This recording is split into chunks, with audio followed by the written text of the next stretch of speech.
Hello everybody, we are here, and I got the steelbook copy of My Hero Academia Heroes Rising because I'm just that extra about it. I freaking love this series and I love this movie. You all should go check it out and buy it too. It was awesome. Even though my brother had a nasty habit of pointing out the shortcomings. I hate it when he does that. He's good at that. Yeah. Alrighty. But we are going to start off by answering questions, comments, and concerns that you guys left on the last chapter of Your Hero Academia, which I believe was titled The Fight Blazes, which covered Deku versus Todoroki. So let's see what these guys had to say about it. Alright, Majin Lightus. Oh god, next chapter is going to be good. Great chapter, mate. I loved the scene with Kurai and Endeavor. Blade Hero Light signing out. I'm glad you enjoyed it, man. Alright. Fairy Sing Girl. Nice. I like how Kurai told Endeavor off. Izuku's match against Todoroki was awesome, even though Todoroki still won in the end after Izuku was able to convince him to use his fire. But it was still a good fight between them. And poor Ida when he found out about a villain attacking his brother. Oh, now Kurai against Bakugo should be interesting. I wonder who's going to win that one. You'll find out here in a minute. Alright. Joe Clone, great one. OMG, jamming Ye's SAO abridged reference spotted. Yes, somebody got it. You get so excited when you guys get those references. I liked Kudai's confrontation with Endeavor. It left the number 2 feeling a lot less amiable than I believe from the original version with Deku. Speaking of that moment in the anime, when Deku says, "Come at me with all you got," to Todoroki, was one of the few moments that I knew I was making progress in my Japanese. The show is subtitled. Got it. Oh, okay. Nice. I love it when that happens every once in a while. I'm like, hey, I knew what that meant. I feel like Captain America in the Avengers movie is like, I get it. I get it. I got that I understood that. Yeah. I do that with every time someone says, Becca, no. Sorry. Anyway, that's one of the few phrases that I understand because it's used a lot. Anyway, sorry. When he said that I was taken back to my days of binge watching SAO Lost Song on YouTube because Asuna had a line similar to it, but not exactly. Okay. However, the other part of the line was familiar thanks to the Cloud Stripes Super Smash Bros. Reveal trailer. Just a double hit of nostalgia. Thanks to Izuku. I've never seen that. Nice. Did it by accident. I get. Yeah, I've never seen. I've never seen it. I haven't even seen any of the Smash Brothers Ultimate trailers for the game, for any of the DLCs, for any of it. So, if there was some double take of nostalgia there, I had nothing to do with that second part. Well, cool. I'm glad you got something out of it. Your version of the fight between them was great. Genius for Izuku to bounce between the ice walls like a pinball. The outcome was the same, mostly as expected. Glad that the scar doesn't appear. It never looked right to me. How will these guys handle Stain? Kurai made Ida unable to run for a little while, and Izuku's in better shape than the original. Plus, Kurai is here. Will he even meet Stain? Good questions. So for Izuku bouncing back and forth like a pinball machine, referencing, I actually kind of got that in reference to Stain's fight where he first appears to save Ida. He's kind of ricocheting across the alleyway walls because he's trying to get around faster. So it kind of got me thinking if Todoroki made a few different ice walls, Izuku would probably take advantage and come up with the same move, even if it was on the spot. Let's see. Ida's leg will be fine because it's like a couple of weeks in between the sports festival and the hero killer arc. So that would be plenty of time for Ida's leg to be healed up by Recovery Girl / whatever repairs he would need to have done by a mechanic. I'm not entirely sure how that part works, but I'm just going to assume that there's some sort of technicality involved. But all right. Glad you're looking forward to all of it anyhow. Yeah. All right, Silly Kira. Okay. Your favorite. So the fight went about the same as it did in the original canon, which is honestly fine. Even with the 5% of his power under control, Todoroki had the advantage of training his quirk body and mind since childhood, whereas Midoriya has only had a year to train his body and quirk. I agree. He put up a good fight without permanently injuring himself this time, I see. But Todoroki just had too many advantages. Still a good read, and I like that we're getting interactions with the brother, even if indirectly. On the main highlight of this chapter, at least for me, Hikari meets Endeavor. There's a lot that can be taken away from that short exchange, so I'll settle for the two things that caught my eye the most. First, that holy crap, Hikari must have been more pissed than he was showing if he transformed into what he did when he fought Nomu. That form is supposed to be triggered by anger, right? If not, then I'm probably reading the whole situation wrong, but as I understand it, it takes a lot of stress for Hikari to reach that point. And Endeavor just got him straight there, from 0 to 60 in 3.5 much. Sorry, I was watching Wreck-It Ralph the other day, and the driving theme stuck in my head. Oh no. Oh no. Now it's in my head! I don't even know what you're talking about. I'll show you later. Okay. There's a really catchy song when Vanellope is learning how to drive, and 0 to 60 and 3.5 is like part of the chorus. Okay. And thanks, dude. Got it stuck in my head now. Oh, where was I? Second point, Hikari talking to his friends about his confrontation was especially intriguing, especially seeing as Ida was the one to tell him what he did was right, so that he didn't act on his impulses or emotions. Kind of makes me wonder if he won't come to eat those words if/when he goes after Stain. I can hope that his own words to his friend will stay in his head, but my gut says that won't be the case. On the other hand, Hikari versus Stain would make for a cool fight, provided Hikari doesn't accidentally knock down a building or something. Once again, I'm getting ahead of myself with the story. I'm excited for the internship arc. Can you tell? I think everybody is. As for the next chapter, there is no doubt in my mind whatsoever that Hikari is going to demolish Bakugo. I'm more looking forward to the result of the finals, Todoroki versus Hikari. In the meantime, I will settle for waiting to watch Hikari smoke Bakugo. Should be a barrel of laughs, if nothing else. Wow, no faith in Bakugo at all. Poor Bakugo. No, poor Bakugo. No, he's a butthead. Yeah, he deserves to be. He deserves to be smoked. Will that happen? You'll find out here in a bit. I'm glad you got a lot out of that conversation with Endeavor, because originally, because again, this is kind of like one of those things that I changed almost on the fly. Was because it was pretty interesting to have Deku talk to Endeavor, because he's All Might's heir, even if Endeavor doesn't really necessarily know that. He kind of picks up on the similarities between him and All Might, so he's like, "Hey, you're gonna be a good test for my son. So make sure you go and give him something to think about." And Deku's like, "I'm not All Might, and your son's not you." So originally I was just gonna stick with that, but I'm like, no, wait, this is a great opportunity because Kurai hates this guy.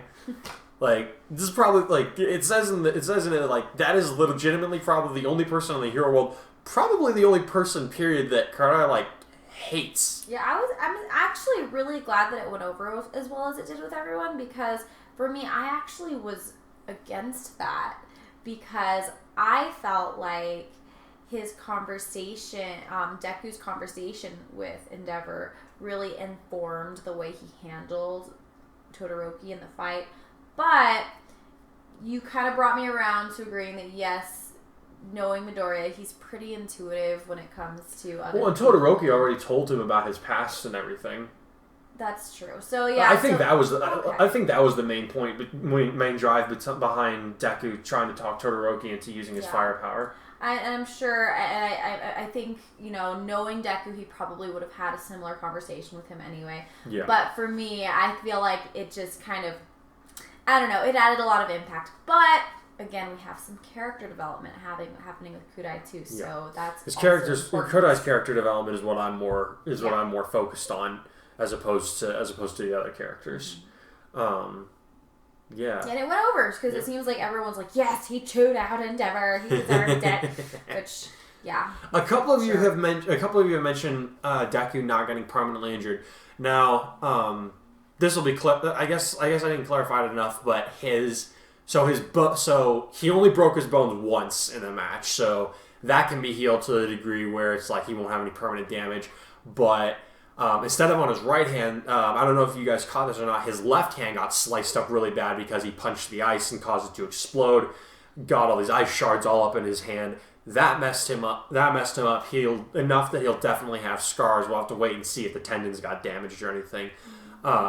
So that'll be kind of interesting because he won't have the scars on his right hand this time. It'll be the left hand instead. So will that make a difference later on down the line? I don't know.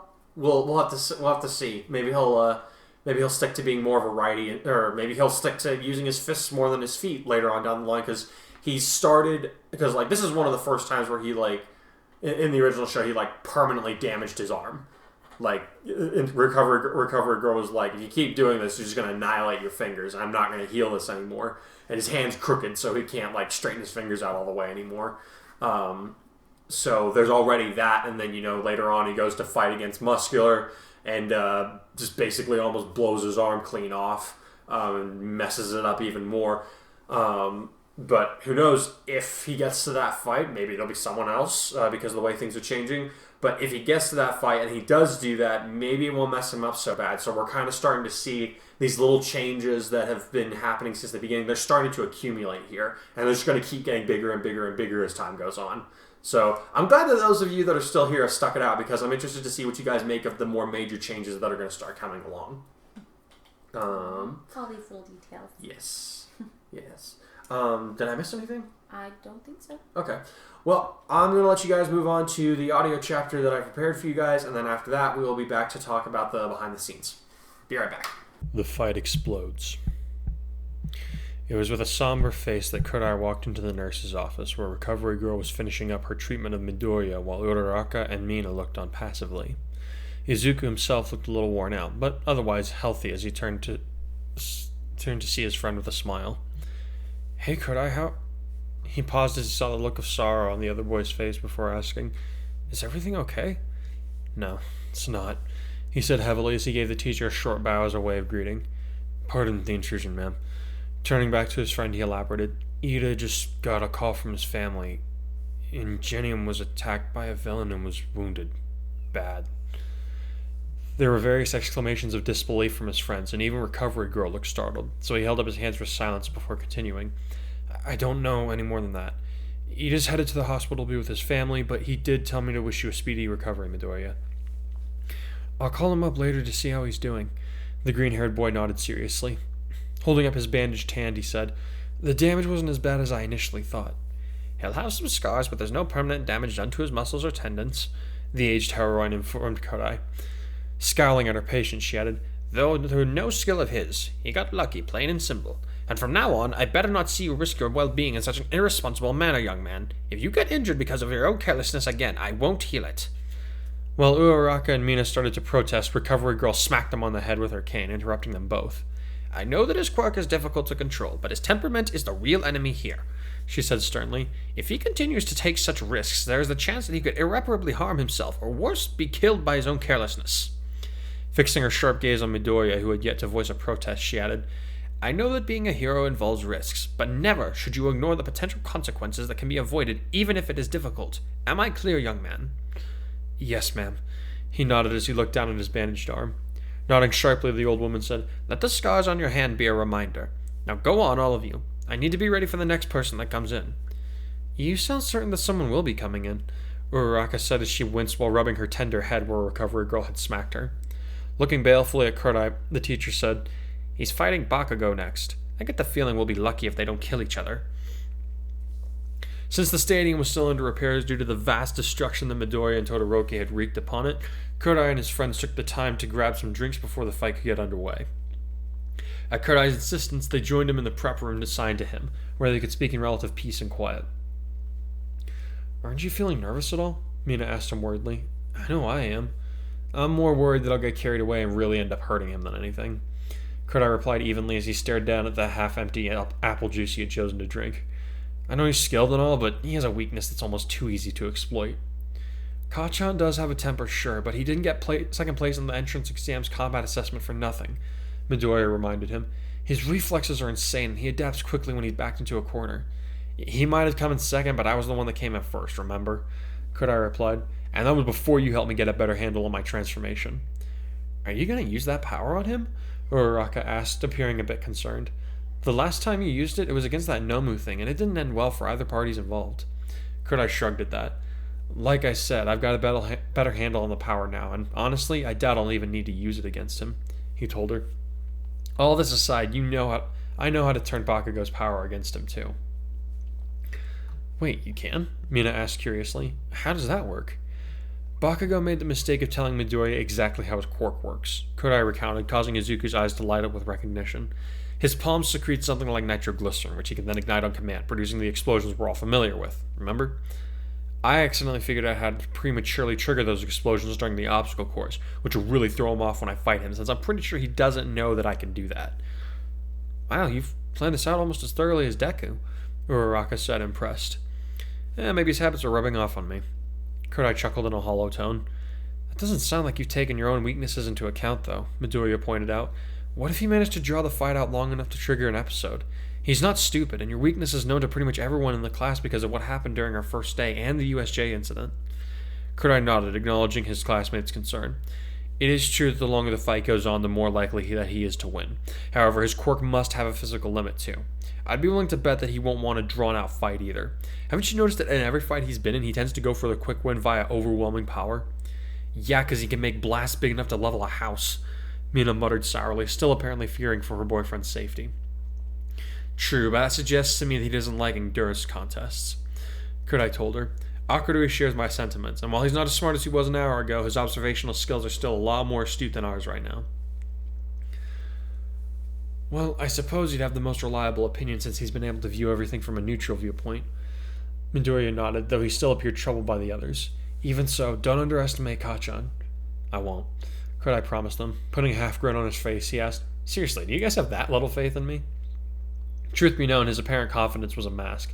His fight with Ida had been riskier than he'd anticipated, and if the battle against someone he knew so well had been so close, he was less confident against someone he knew little of, other than his powers and volatile temper.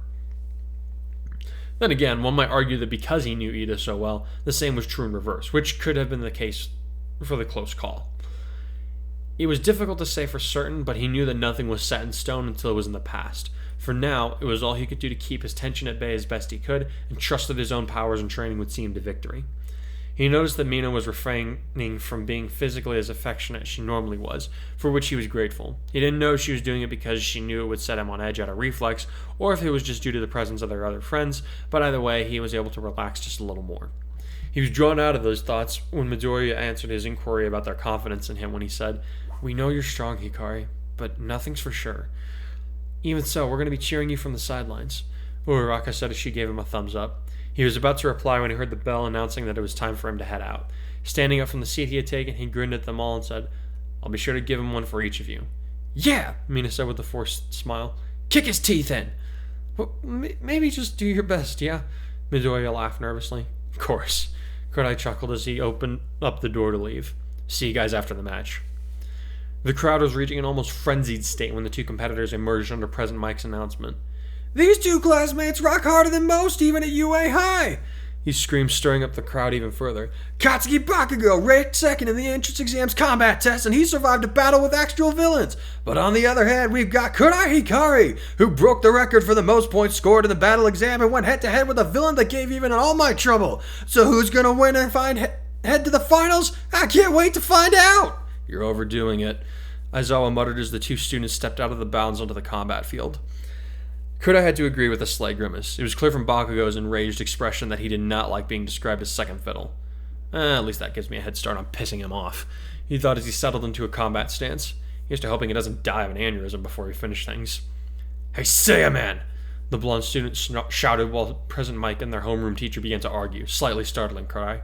You better not hold back against me! Come again? His opponent asked mildly as he could with the background noise of the crowds. I want you to come at me with the power you used on that bird-faced freak from the USJ! Bakugo snapped. I want the whole world to know that I beat you at your best! Kurai's right eyebrow went up in response, even as he sensed the moment for the battle to begin approaching. It's almost like he's begging me to take advantage of his ego.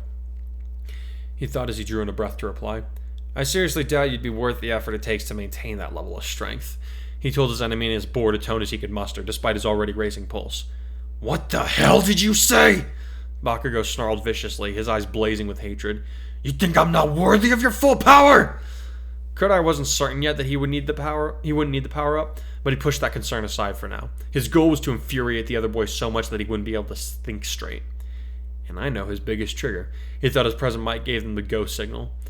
Forcing extra disdain into his voice, he said, Honestly, the only one in this school that could give me a run for my money, transformation or not, would be Todoroki and Midoriya. You're not even in their league. Bakugo's left eye twitched once above his bared teeth.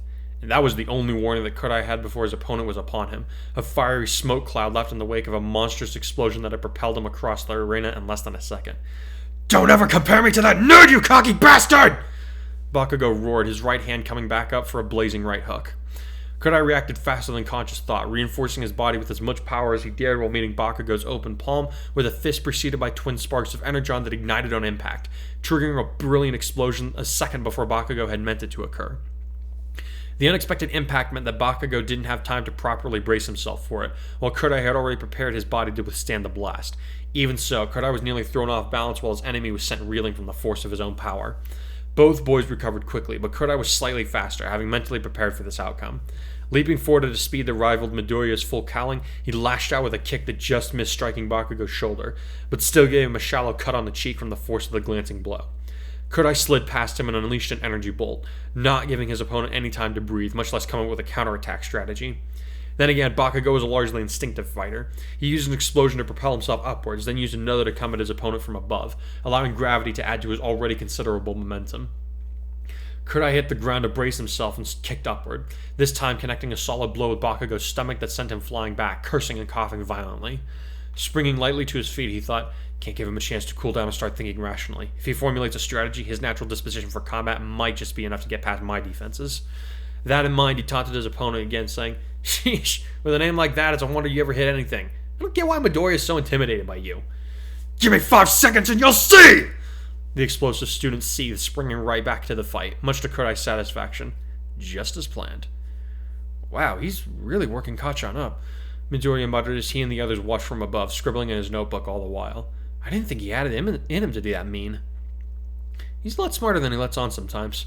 Mina mused as she watched the fight intently, wincing at every explosion that nearly roasted her boyfriend. But taunting Bakugo is still pretty risky, even with his skills. I know, Uraraka muttered, her also appearing worried. When I tried to keep him distracted, all I ended up doing was ignoring my own limits until there wasn't anything I could do. I was so worn out.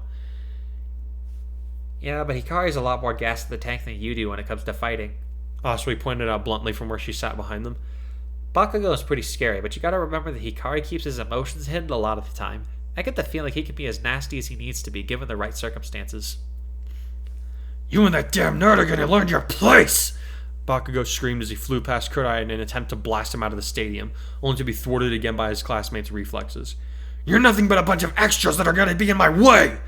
So glad I can fill the role, his opponent chuckled. I'll be happy to get in your way anytime, Bakugo. Shut up!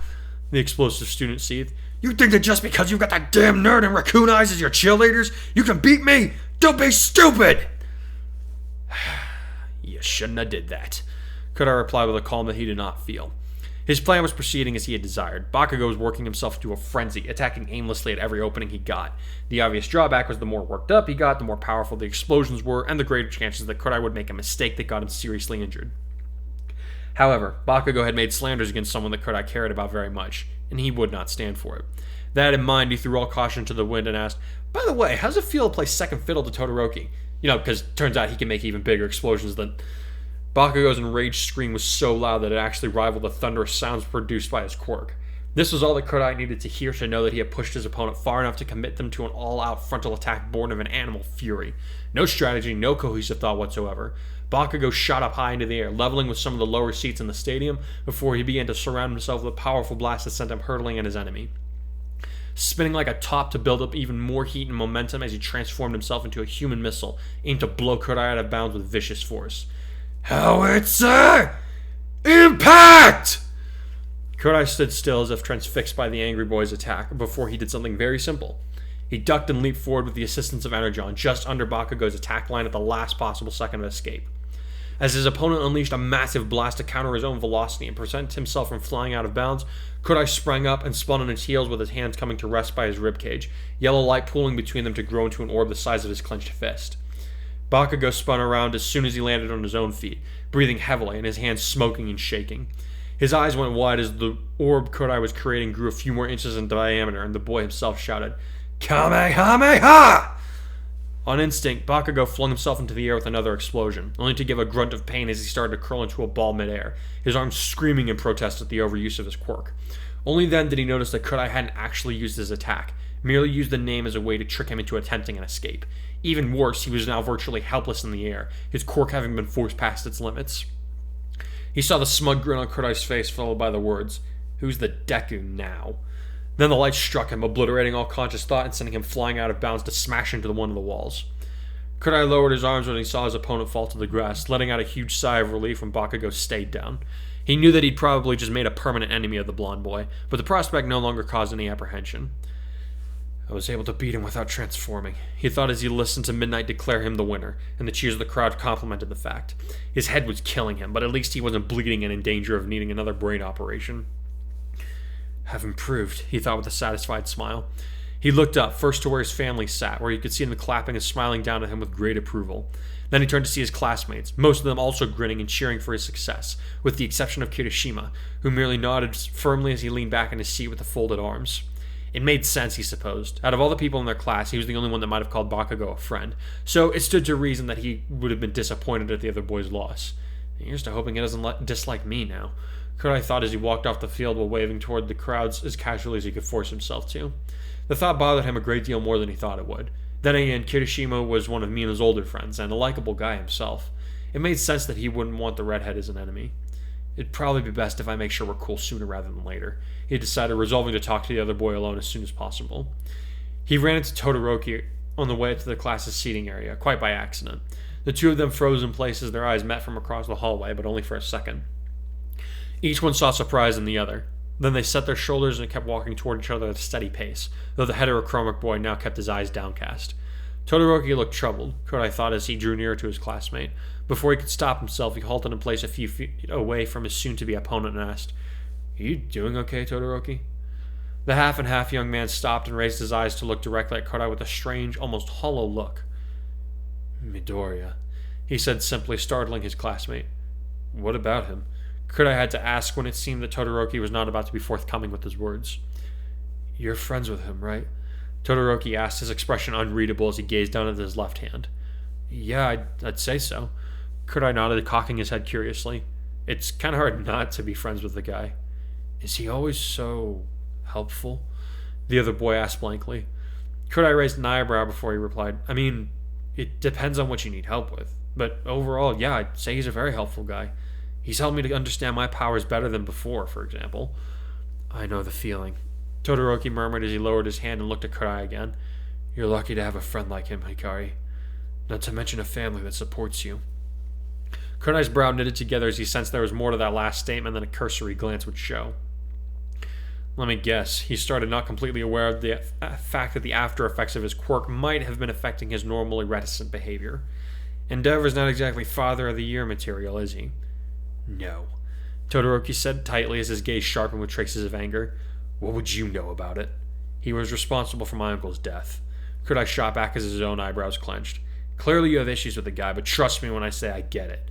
Maybe not to the extent of whatever he's put you through, but I can understand hating him." Todoroki's eyes widened, then narrowed once again. "I suppose I'm not so alone in my disgust for that scumbag as I originally thought," he muttered as he resumed walking past his next rival. "I'll see you on the field, Hikari." "I'll be bringing my best," Kurai asserted. "I hope you do the same." "We'll see," Todoroki replied without turning around. Kurai was received warmly by his classmates when he reached their booth, several of them cheering at his victory. Even Kirishima, who had initially looked disappointed with Bakugo's loss, came up to Kurai and gave him a grin and a fist bump. Mina kept hanging on to him, which he attributed to her relief that he was still in one piece. He was still getting used to receiving open affection from the girl, but he was also enjoying it more than he thought he would. Midoriya seemed to hold him in a higher regard than before for some reason that he didn't really understand, but he decided to ask about it at a later date. The only one that didn't congratulate him, or even really look his way, was Yaoyorozu. She kept a fixed stare on the stadium as it was repaired, a stubbornly blank look on her face. What's her deal? He thought, once again confused by her behavior. Ever since the day they had worked together in combat training, she had seemed to want nothing to do with him, which made no sense no matter how much he thought about it. They had clicked in training, working flawlessly together to secure the win. They'd even spoken in confidence after the session, and he could think of nothing that he had said that could be construed as offensive. So why has she acted like I don't exist since that day? Hey, Hikari! Uraraka's voice snapped him out of his reverie, causing him to blink rapidly before focusing his eyes on the peppy girl, who looked up at him with a cheerful smile. You doing okay? Yeah, I think Bakugo just might have scrambled my brains a little bit, he half lied. His left ear was still ringing from the abuse that it had endured, but it wasn't too bad. What were you saying? I was asking if you wanted to do something to celebrate tomorrow, since we get the next 2 days off of school, Mina said in a slightly exasperated tone. Even if you lose to Todoroki, you get second place, which is pretty good. Sure, Kurai said a little blankly. I heard about this place called Dagobah Beach that's supposed to be really nice to hang out. Maybe we could all go there tomorrow or on Friday? Hang on, isn't that the place where all the trash gets dumped? Asui asked. Nah, I heard that it got cleaned up real well earlier this year, he answered with a negative shake of his head. Then he appeared thoughtful as he added, although, I might not be able to stick around to celebrate now that I think about it. What? Why not? Mina demanded. Why wouldn't you attend your own celebration? I might need to go visit Ida's family, Kurai answered solemnly. Ingenium has been a good friend for a long time, and I want to be there for Ida if he needs help. Those words sobered up the atmosphere quite a bit, and no one spoke for a few moments. When someone did break the ice, it was Kaminari, who said, Well, let's not worry about that stuff yet. You got a final match coming up, dude, and we're all going to be rooting for you, got it? Not Todoroki? Kurai laughed softly. I think he might just be the crowd favorite, especially after his match with Midoriya. We'll be cheering for the both of you, Izuku answered on behalf of the others. Either way, this match is sure to be a great one. It's going to be totally plus ultra, Kirishima grinned crookedly. I'm so fired up just thinking about it. Tag in, Kurai joked, setting the others to laughing. I don't know how good my chances are up against this guy. You've totally got this, Mina said as she squeezed his arm tightly for a second. You've come out on top throughout this whole competition, and I have faith that you'll bring it home. He quirked an eyebrow at her as he said, I actually placed third in the race, and we barely made it to the battle event, remember? I don't know. Oh, just take it, she scolded him, causing Uraraka and Midoriya to laugh at the two of them. So, yeah, Silly Kira called it. Yeah, Bakugo got smoked. And yes, I took great satisfaction in doing that. Yes. It was very fun to put Bakugo in his place. I mean, like, so that's what we, like, some people, I'm sure some people will be like, but you don't get all this emotional hype that you get built up from the frustration of Bakugo winning the sports festival and all that. And I'm like, well, you know what? That's what the canon's for. You know, that we have, you have the original to have a reference for lack of a better term, you have the original for a reference as to why I might do some things differently, like how I wish some things would have turned out. And this is one of those cases. I wish Bakugo would have lost, but you know, with Todoroki being his final opponent and all at the end, the mind frame that he was at, of course Bakugo was going to beat him. Even though for Bakugo it didn't count as a real win. But in this version, it's going to be really interesting because Bakugo has to share the bronze medal with Deku. Think about that for a minute. Yeah. And I think it also, we're getting Bakugo pushed a little bit emotionally too here because, you know, Kurai is pushing some buttons and making him angry. And so well, he calls him Deku at the end. Right before he blasts him out of the arena, he's like, "Hey, who's Deku now?" Yeah, no, I know. Boom. Bakugo's having to really kind of recognize where he's at with all of his peers, and it's probably going to push him to work hard. But I also wonder how this is going to alter his character development because we know in the canon it takes him a really long time to show any growth. Yeah. And in the original, on the first day of combat training, you know, he sees Todoroki and he's like, "Oh crap! I couldn't." He's like, "I couldn't beat this guy." That realization is going to be further exemplified. It is going to be further augmented now I don't know what word I'm looking for, but here's my point. In the original and in this one, you know, Bakugo, elementary through middle school, he's been told that he's the greatest. He's gonna succeed at whatever he puts his mind to. He's that gifted kid that everyone knows is going to go places, and he knows it. That's part of the problem. Now, and then again, in the original, he got the top scores academically and combat-wise for getting into UA out of their year. He was the number one prospective student, outside of those that came in through recommendations, different tests, yada yada. He got smoked by Kurai it wasn't even close, his score compared to Kurai when they did the entrance exam. So from before day one, he's been playing second fiddle. And then along comes Todoroki. Now he's bumped down to third fiddle, and now Deku's getting better out of nowhere. He's just keep getting pushed down further and further, and I have to imagine that this is doing a huge number on him, especially you've now. Experienced this also. Have I? Yeah. Because the school systems here in New Mexico were not the same as in Virginia. So when you had to move, you went from being the top student to being pretty average compared to everybody else. Yeah. And so I feel like maybe you can relate a little bit. It's true. So when I was little, I used to live in New Mexico, and then I moved out to a county which is even now is still like in the top 5 in the nation for public school education. And our school system is not. I can't say much because I am a public educator, but it's not one of the best in the country. It's not. Say that. It's not. I understand that they're trying their best, but there's just a world of difference between the two of them. It has to do with poverty and demographics and history here, but either way, the education system is much more difficult there. Yes, the point is that I started out being like, I was like straight A student here, like, they put my name up on a wall because I was that student, I was that good, and then I end up going over to this other place and I'm like nothing special. And that was infuriating for a number of reasons. But so yeah, I guess I hadn't really thought about that. Dang it, why are you making me relate to Bakugo of all people? Ah! You are his Myers-Briggs. Don't remind me. And his Enneagram. Ah! Just 7. Why? Every time, every show, I'm either that one a-hole or just the straight up villain. Well, it's clear he's going to turn into the Vegeta of the show. So eventually he'll do something ridiculous. By the time this movie rolls around, yeah, definitely. But yeah, so my point, back in my original point, is he's having a number done on his ego way more than he was in the original version, so that's going to do some interesting things to him, I think. Mm-hmm. Excuse me. Yep. So anyway, we have the fight. He gets destroyed, which is awesome. Yep. And then post-fight, a couple of things. Actually, 3 things. So he runs into Kurai runs into Todoroki. And they kind of had this moment where... So in the original, it was Bakugo meeting Todoroki, and Todoroki kind of tries to bring up Midoriya, and Bakugo, of course, is having none of it. Mm-hmm. But this time, when Todoroki poses the question, is Midoriya always so helpful? Kurai's kind of like, well, yeah, it's kind of hard not to be friends with the guy. He's really nice.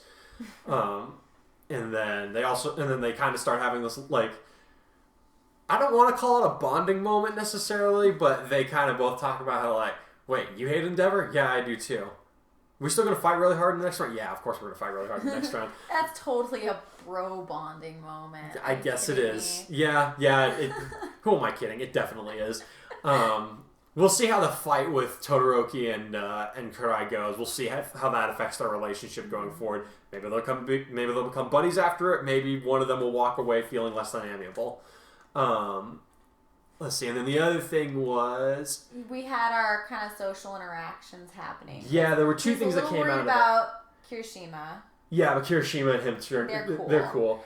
But Yayorozu's ignoring him. It's a different story. Yeah, he's noticing things have been off for a while, but it's really becoming obvious that she's given him the cold shoulder. Because, everybody else is like, hey man, great job, you beat Bakugo. He's trying to figure out, what the heck did I do? Yeah. I'm over here like, duh, but... We'll see if you guys have figured out. Because you're a girl, but... We'll see if you guys have figured out why she's giving him the cold shoulder yet. Yeah. For me, it was super obvious. I was like, God. But he's a boy. He's dumb. He doesn't understand. Sorry, honey. Boys are dumb. See, I'm a sensitive person with a big ego as well. And, yeah, Yorozu is a sensitive person with a big ego. So. Does she have a big ego? No, seriously, does she? She's very wealthy. She's very smart. And she's kind, but she knows she's very wealthy and very smart. I don't think she does know how wealthy she is. Well, okay, she knows she's very smart, though. Yes, that's true. But she's not... She doesn't brag about it all the time. No, she doesn't brag. That doesn't... Just because someone doesn't brag doesn't mean they internally don't have a big ego. Oh, okay. You know, you can struggle with pride and not be obnoxious. I thought she more struggled like with a sense of inferiority because she has that moment later on where she's like... Well, she tells Todoroki, she's like, we both started out coming in on recommendations and stuff, but you just keep getting further and further ahead, and I fall behind. Yeah, but that's the thing. The two go hand in hand. Oh, yeah. When you have a lot of pride in your, the way you think about yourself, it also comes with a lot of fear of not meeting up to that. Pride is not the antidote to shame, it is its source. Yes. Iroh from Last Airbender. If you haven't seen it, go check it out. So, I think that plays a big role in what's going on here. So. Yeah, that's actually probably fair. Anyway, sorry, Yaoyorozu, and then, but as he's thinking about that, he's distracted. Mina's saying, "Hey, let's all go have a celebration," and he's like, "Yeah, I'm totally on board with this," and he's like, "Oh wait, no." Then he kind of remembers, "Holy crap! Ingenium's in the hospital. I may need to go visit him." Mm-hmm. So we'll have to see how that plays out. I did like throwing in this little thing where it's like, "Hey, we should all go hang out at Dagobah Beach."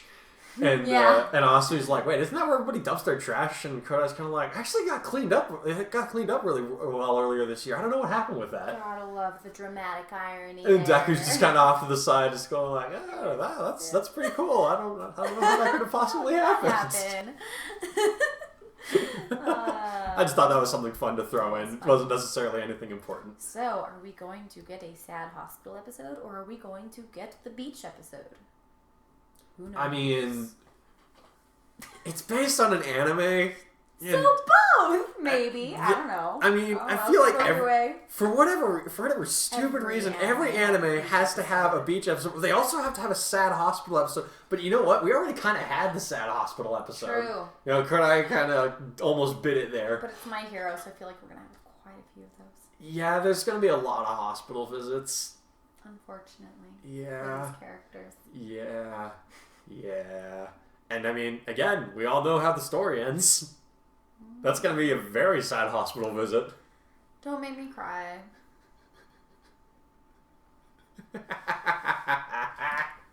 Maniacal laughter.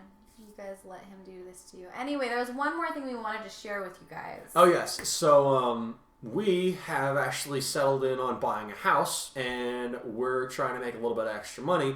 So, I haven't talked about this in a long time, but my Patreon is actually still active. So if you guys want me to do an art piece for you guys, you can do your custom commission. Please let me know. I main in colored pencils and markers. I don't do paints, unfortunately. I have a lot of things that I want to develop, and I'm cool with doing sketches and stuff, but I don't want to become a jack of all trades type of thing. I'm good at writing, and I'm getting good at sketches, but I don't think it would be wise for me to divide my time any more than that. But if you want something that's not a pen drawing, I also do illustrations and watercolors and lots of different mediums. Yes. So if you want a painting, we can defer you to Becca. If you want a drawing, I can definitely do it for you. I finally kind of solidified my own art style. I'm going to put up some pieces that I don't have on my Instagram for you guys to check out to see if there's anything in there that you would like or something similar to it. You guys let me know. And while we're on the topic of Instagram, you guys should... I'll put a link down in the description for both of ours.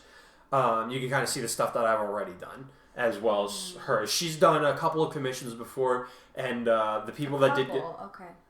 For Patreon. For Patreon, yes. Yeah. Okay. So, no, she's done a lot of... Sorry, let me rephrase that. She's done a lot of commissions. She's done a couple for Patreon, and the people that we sent the paintings out to were really happy with them. So if you'd like something custom done, let us know. It doesn't even have to. Yeah, it doesn't even have to be related to the story. It can be from this story. It can be from another one of mine, or it can just be something that you guys want to that you would like to see an image of that you just know it's not going to happen in official media. I just sold a piece from Pride and Prejudice, from the characters from the original Pride and Prejudice series today. So, it's totally up to you guys. We are wanting to make a little extra cash just because things are tight right now. Mm-hmm. And so, feel free to let us know if you have anything you'd like to order, and we'll see if we can make it happen for you. If you guys want me to do a sketch, I can get it done in about 3 days, and then after that, I can ship it out to you guys. And depending on where you are, it'll take X number of days to reach you, but I do have a fairly quick turnaround. Yes. And I'm getting better now that I'm not in school and giving birth to children. I'm a lot faster than I used to be, also. Yeah. So, anyway. Thank you guys so much for watching. Please stick around after the credits roll to check out some of our art pieces, and we will see you next time. Stay plus ultra, everybody. I hear a voice calling, saying, asking if I have been going.